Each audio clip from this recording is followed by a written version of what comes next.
Hello everyone, this is Dr. Vijay. ఇవాళ I want to talk about a groundbreaking research in the field of orthopedic science.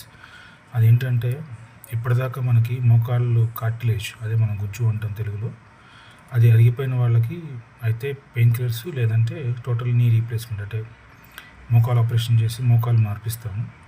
కానీ రీసెంట్గా ఒక 3-4 days back సింగపూర్లోనూ అక్కడ ఒక research జరిగింది.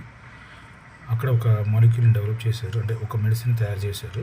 అదేంటంటే యానిమల్స్కి ఇచ్చినప్పుడు బిఫోర్ హ్యూమన్ ట్రయల్స్ ఈ అరిగిపోయిన కార్టిలేజ్ ఏదైతే ఉందో అది మళ్ళీ రీజనరేట్ అయిపోయింది, దాని పూర్వస్థితికి వచ్చిందనమాట. ఇది కనుక సక్సెస్ అయ్యి ముందుకెళ్ళి క్లినికల్ ట్రయల్స్ జరిగిన తర్వాత హ్యూమన్స్లో కూడా సక్సెస్ అయితే ఖచ్చితంగా ఒక 10 to 15 yearsలో మన మార్కెట్కి కూడా అవకాశం ఉంటుంది. ఎందుకంటే clinical trials will take some time. So అది కనుక వస్తే చాలామంది మోకాలు ఆపరేషన్ చేయించుకోవాల్సిన అవసరం పడదు. అండ్ ద అడ్వాంటేజ్ ఏంటంటే ఇది ట్యాబ్లెట్స్ రూపంలోనే ఆర్ క్యాప్సూల్స్ రూపంలోనే దొరుకుతుంది, నాట్ ఇంజెక్షన్స్ కానీ ఇతరతర మార్గాల ద్వారా మనకి తీసుకోవాల్సిన అవసరం పడదు.